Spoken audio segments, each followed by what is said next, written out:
আগেই আপনাদের বলে নেই, এখানে কিন্তু দেখার মতো খুব একটা বেশি কিছু নেই। আবার টিকিটের মূল্য ২০০ টাকা করে।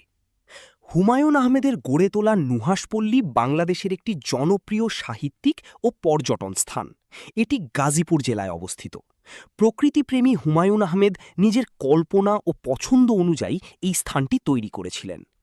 নুহাশপল্লীর চারপাশে রয়েছে সবুজ গাছপালা, ফুলের বাগান, পুকুর, কৃত্রিম ঝর্ণা এবং শান্ত পরিবেশ।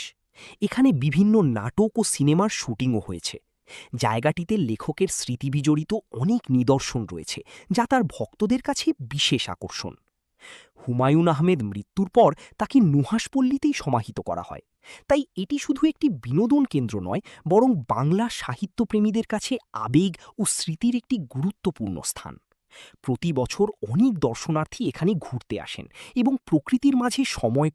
হুমায়ূন আহমেদের স্বপ্ন, কল্পনা ও প্রকৃতিপ্রেমের এক অনন্য প্রতিচ্ছবি হল নুহাশপল্লী। গাজীপুরের পিরুজালি এলাকায় অবস্থিত এই স্থানটি তিনি মূলত নিজের শান্ত সময় কাটানো এবং সৃষ্টিশীল কাজের জন্য গড়ে তুলেছিলেন। পরে এটি বাংলাদেশের অন্যতম পরিচিত সাহিত্যিক ও দর্শনীয় স্থানে পরিণত হয়। নুহাশপল্লীর পরিবেশ অত্যন্ত মনোরম ও শান্ত।